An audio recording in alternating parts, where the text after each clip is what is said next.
If you've been uncomfortable with the aspects of being a woman and you don't feel like the queen that you really are, I want to talk today about how to get you to that point where you not only just accept being a woman, but you thoroughly enjoy it because, oh my gosh, what a wealth. And you've been probably hijacked like I was in believing that being feminine is weak and is not as admirable as being masculine. We're going to debunk that myth and we're going to talk about those early wounds and how you can begin to step into your femininity.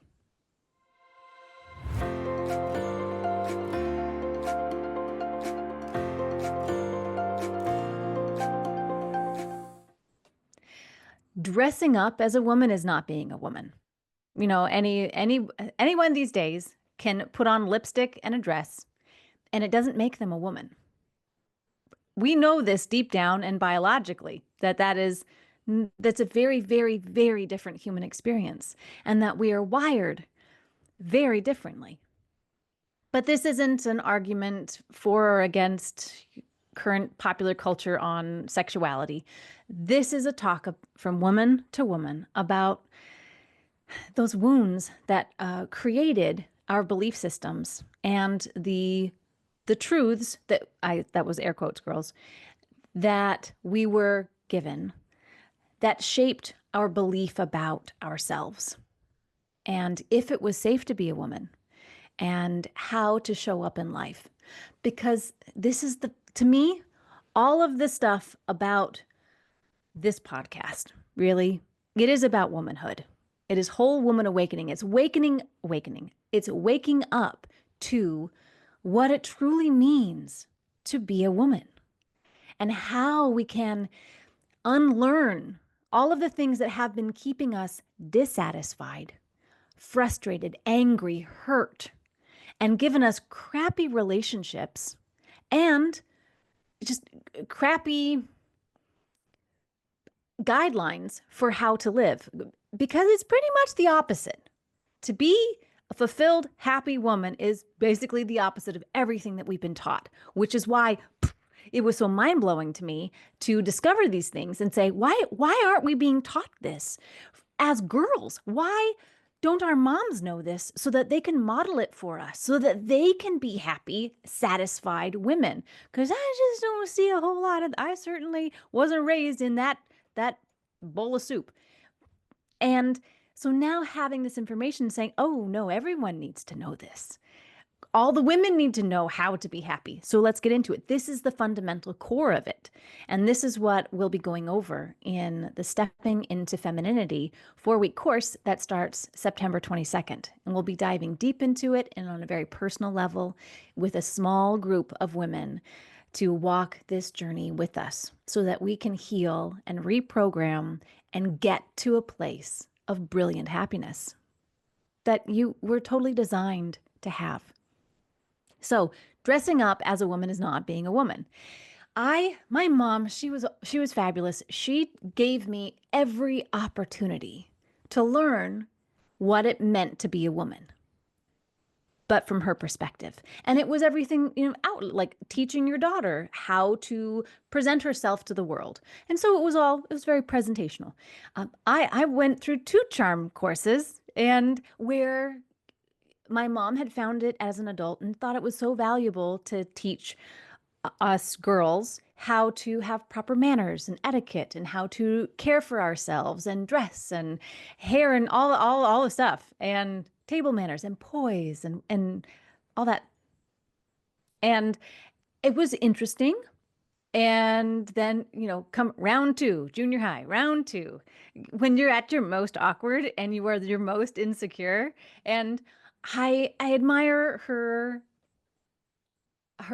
trying gifting that to us. And then I'm so thankful that I had that information because so many of us grow up not like we got to look on Cosmopolitan and whatever other magazines to learn what does it mean to be a woman. Okay, well, these are makeup tips. I'll try that at home. And now we're in the era of the internet, and we can look at YouTube videos and get all these tutorials. And then we have all these influencers telling us how we're supposed to show up as women, how, as even stay-at-home moms, this is how you're supposed to dress, so like casual chic and all these, and it's kind of confusing and it's overwhelming. And this is again part of what we're going to go over in the 4-week course, stepping into your femininity is, or your feminine, blah, blah, blah, is how do you show up in the world? But first, got to talk about the inside. And so my mom gave me all the tools to show up in the world this way. She made sure that we had really nice haircuts and that we had our teeth fixed at the orthodontist and like all of these. She really, really cared for us. And she cared about making sure that we had every advantage so that we could be, lovely women out there in the world. I mean, even Mary Kay, we had Mary Kay consultants come and teach us skincare and makeup application. And like, wow, Mom, thank you for that. Thank you. And yet, even with all of those things, I mean, I even taught charm and modeling classes at a school for 2 years in my mid 20s. And, I had that outside thing down pretty pat. But on the inside, I still felt like a tomboy, and I still felt so insecure. And it honestly hasn't been until recently that I have been able to look myself, my inward self, in the eye and say, I love my womanliness. I love my womanhood, and I embrace my body and who I am, learning how to de-armor and how to soften. That is ginormous because we are raised to be masculine females. We are taught that it is far more valuable to be out there producing, to have a career, to bottle up our feelings, not pay attention to our bodies, to not be emotional, or if we are emotional, we're radically crazy and emotional, and everybody just has to deal with that. And that's us being queens, hashtag, vice versa. And that's also a lie as well. That is a very imbalanced person. Like, you don't feel imbalanced when you feel emotionally out of control, do you? And that's not what it means to be a woman, to be emotionally out of control and then make people deal with it. That's pretty trashy. So in all of this, we need to address, why is it that we feel so uncomfortable in our feminine? And so, yes, the messaging that we get is being a woman isn't as valuable. Oh my, if you heard that and it hit your heart like ping, it even hit my heart that way. And I already know the opposite. Still, that's how deep the messaging goes within us. And I just want to tell you, girl, that you, as a woman, are incredibly valuable. You are far more valuable as a woman, being a woman as a woman, than you are being a woman trying to be a man. It's like a dog trying to be a cat. It really is. The way that I see it and the way that I've experienced in life, when you try to be what you're not, how you are not designed, it doesn't work. You have all these things that go wrong in your life. You have all these dissatisfactions and you want, like, I'm doing everything correct. Why am I so unhappy? Why am I so dissatisfied? Why are my relationships so crappy? Did you hear that? I accidentally said relationships because that's just kind of what they turn into. So pardon my French. And all right, so looking at my notes, make sure I'm going where I am. All right. Besides the cultural messaging that, I hate going to stores in the girls section and seeing all the clothing that says girls rule. To me,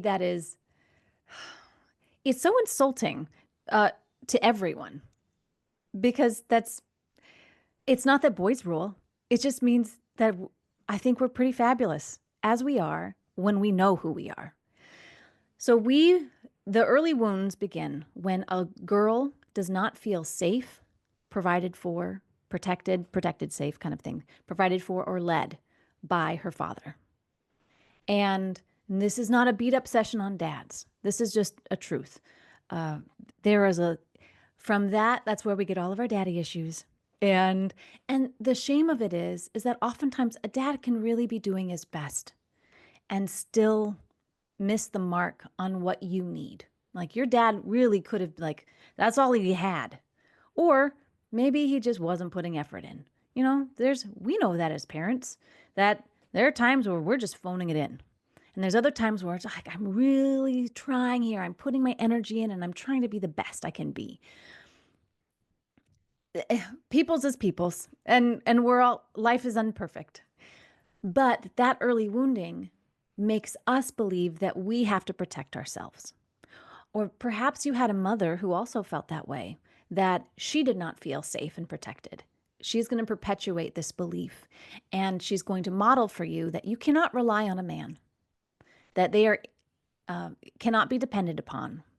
And also, like, if your father or the father figure in your life didn't do the things he said he was going to do, that's another big thing that can create deep wounds, that you cannot trust a man. These things help us to build our armor.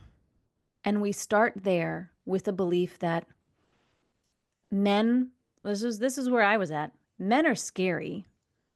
Men see me only as a thing to hurt or a thing to take advantage of, like sexually or any other way. Like I'm just far weaker and I'm basically kind of on my own. And gosh, I wish there was some nice guy who could save me. But for the most part, that's life. When you have a father figure who provides that safe boundary for you as a girl, you know your worth. You know that you are worth being protected and being provided for and being lovingly led. Say, this is what we're going to do. Follow me. I got this. I got you. Like what that does to the insides of my heart when I hear that, like that's a man. And sadly, because of how we've been raised, I know it may sound like a broken record, blaming culture for everything, but heck, that's what it is. It's what it is. This is how we have been raised through television programming and entertainment industry and books and everything. We have been raised the last several generations to not trust men, to not give men space to protect, provide, and lead. And so therefore they're going to fade into the background. Have you ever been to a party? Okay, I'm just going to tell you a story. Okay, once upon a time, there was a woman who was throwing a party. And she was doing her best and planning it out and executing it according to what made the most sense to her. And then here comes Margaret. Margaret comes up and says, taps her on the shoulder. So, are you going to leave the tablecloths like that? Is that really what you're going to do? And the woman says, Kathy, yeah, that's what I was thinking. Why? Do you think we should do something different?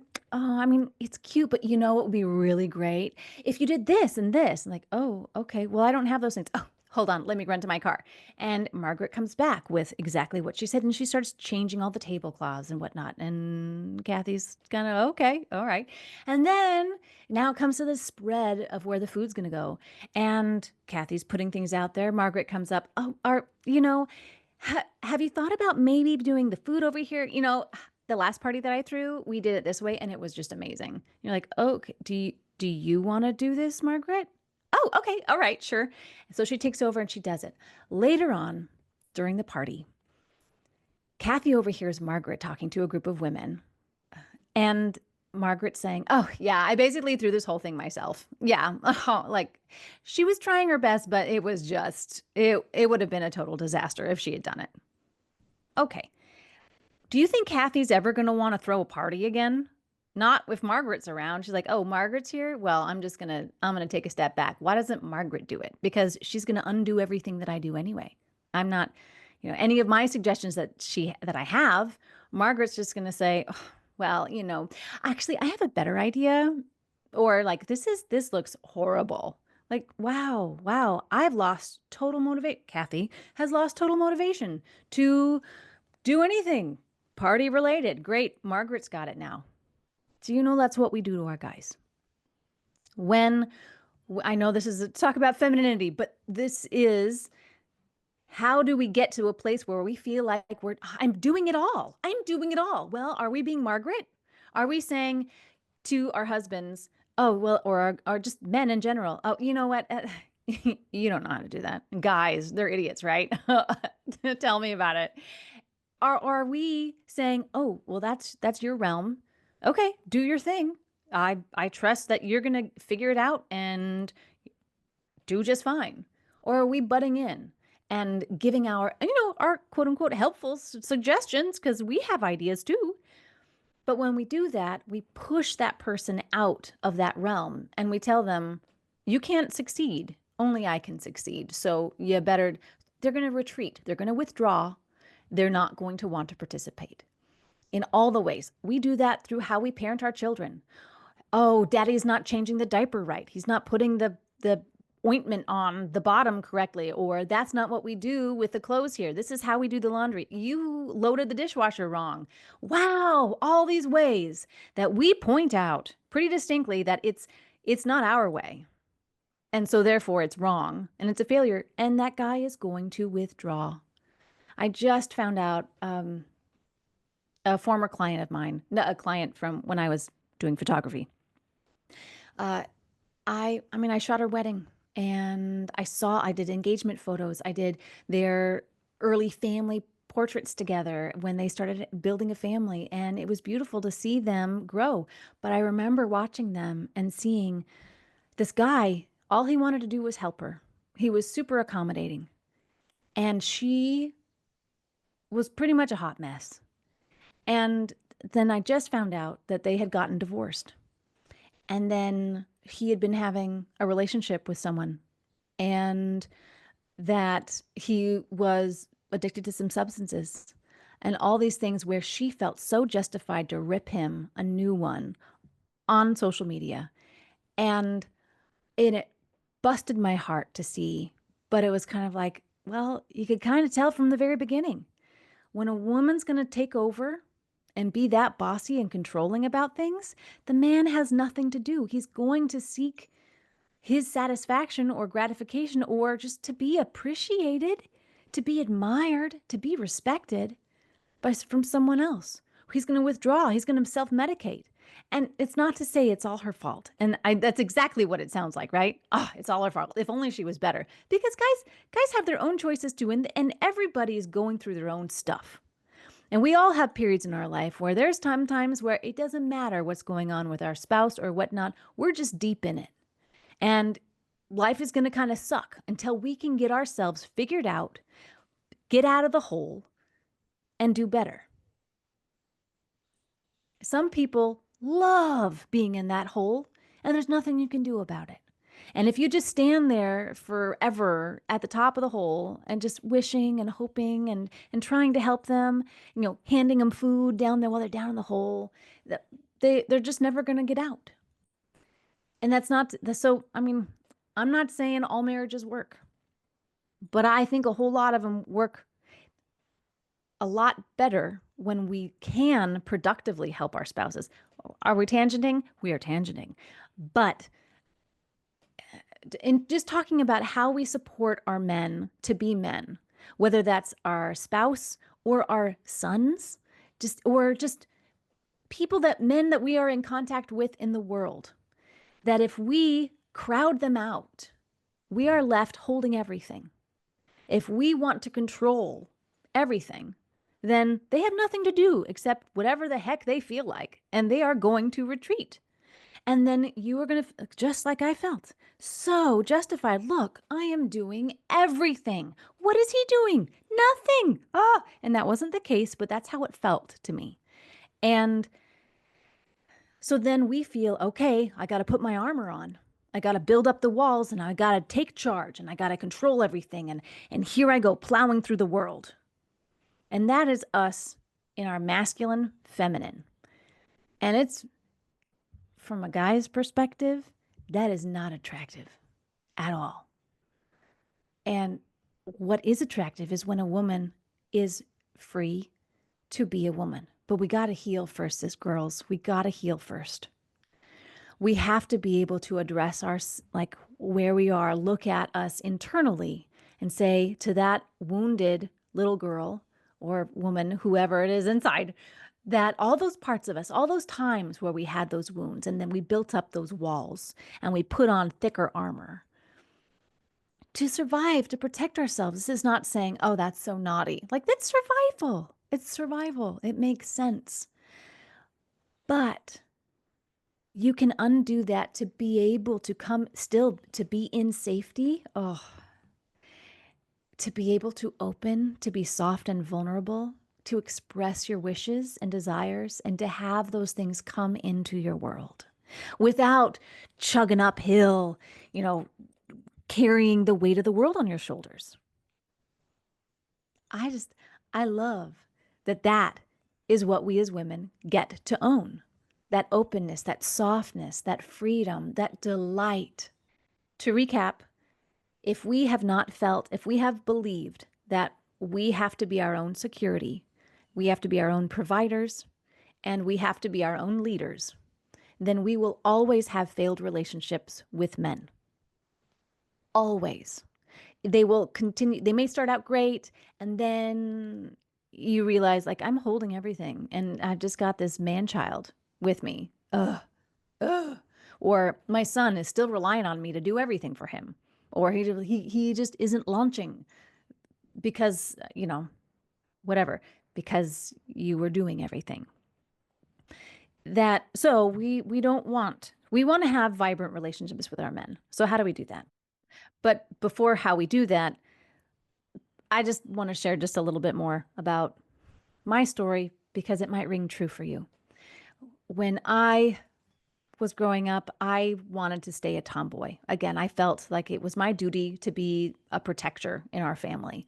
And I felt so much more comfortable just wearing jeans and sweatshirts and tromping out in the woods. And I never dreamed about being pregnant or having children or having, like, oh, this is me in my kitchen baking. And I never, ever, ever. And I rarely dreamed about what it would be like to be with my husband or to have that. It was kind of like maybe I'd marry someone who was just kind of a buddy. And I remember, developing into a woman and feeling really, really not okay and kind of disgusted with my body developing, that I wanted to hide my breasts. I wanted to completely ignore that anything was changing in my body. And I just wanted, life as usual to continue and go on until I got yelled at by someone my age that you really need to wear a bra. And I remember that first time bra shopping and just being revolted because I felt like anything that was overtly feminine had to do with my feminine body, my womanly body, was somehow overtly sexual. And I just didn't want to touch that at all. And another thing that you may have also experienced, especially in, I'd say, like in purity culture or in, strong Christian homes, where anything that could somehow be related to being pleasurable, even if it was like massaging lotion onto your skin, that could be turned into something sexual, and that was bad. And so you disassociate anything to do with care of your body or yourself in a tender, loving way. It either gets flipped into something gross and like, oh, that's dirty and bad and naughty, as opposed to just enjoying this beautiful body that you were given. That's another thing that can really close us off from embracing our womanhood because we were taught that it was wrong, that our bodies were dangerous, and that they could get us hurt or attacked by men. And so, with that, it is not safe to be a woman. That makes sense. But when we're able to reprogram that and say, you know what? No, I believe that I am safe. I believe that I am protected. And for this may come for you as a higher spirituality. It may be God is. I believe that God made me the way that I am, and He will protect me and keep me safe in my womanhood. And I am allowed to be the woman that He designed me to be. It might be the universe, your higher self, or even just like I believe that I am built beautifully and wonderfully, that I am safe, or that I know how to keep myself protected. Or it could be within your relationship and say, I am with someone who will keep me safe. And I believe that in the bounds of this relationship, I am being protected, provided for, and I'm being lovingly and respectfully led. Then, fantastic. With that, then that is the only time when we get to that place of that sense of security that we can blossom into our femininity, into our womanhood, and really enjoy the benefits of being who we are, to being girls. So, as women, we are uniquely designed to create and nurture all life, to be relationship masters, community builders, and nurturers. And we are uniquely designed to create everything. I mean, that is, as women, we create life within our bodies. We create the milk to nurture life. We create the homes, the nests that we live in.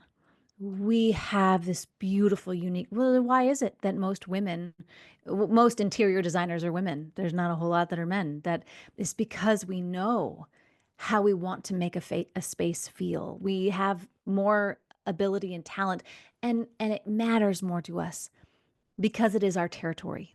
It is our central location. Our bodies are our personal territory, and our homes, where we live, that is our space. This is who we are and what is ours, what belongs to us.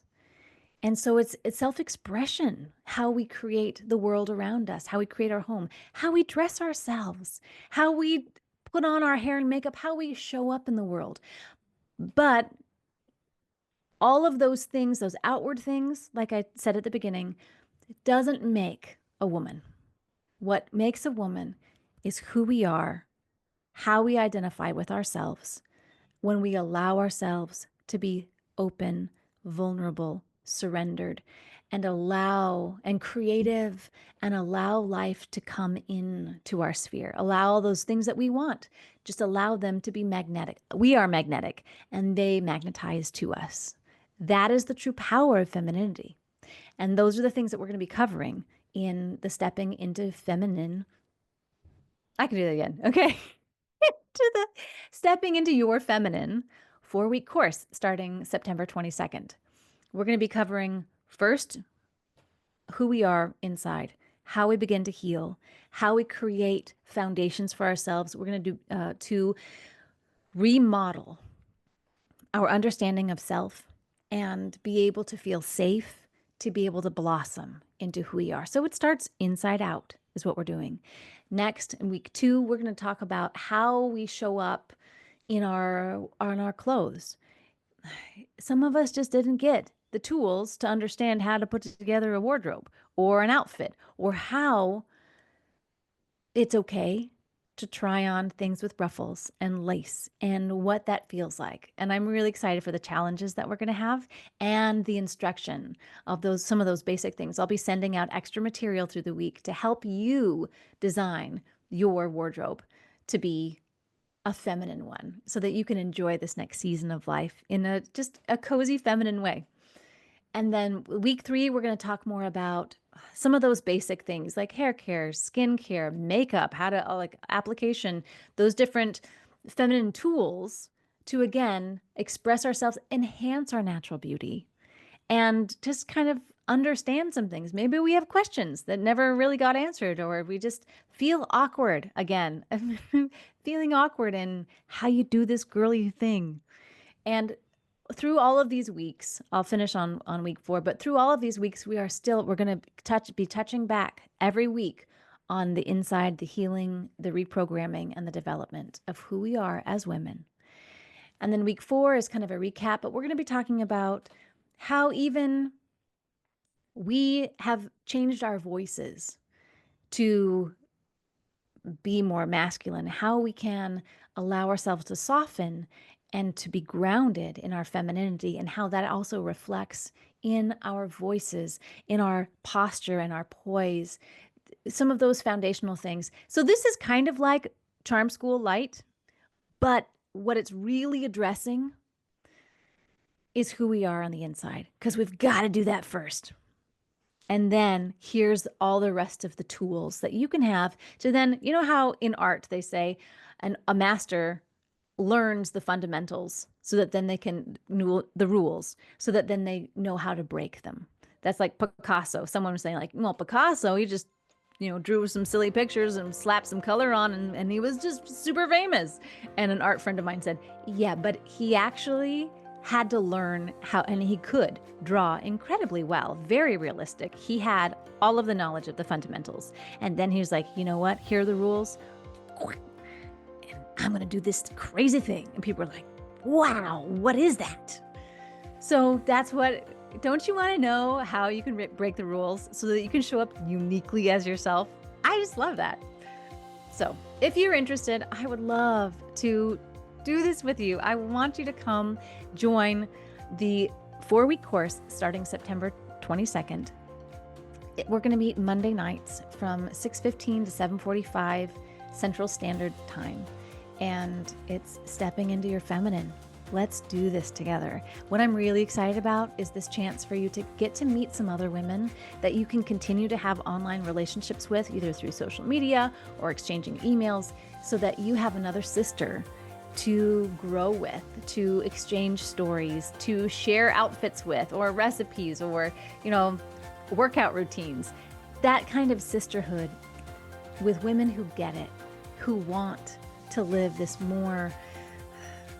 reprogrammed life of being who you genuinely, authentically have been designed to be. Thanks so much for joining me today. And I hope that I see you in the class, because that's when I really get to see you, because I can't see you here. So if you have any questions or comments or stories to share, reach out to me at wholewomanawakening@gmail.com. I'll be here next Friday.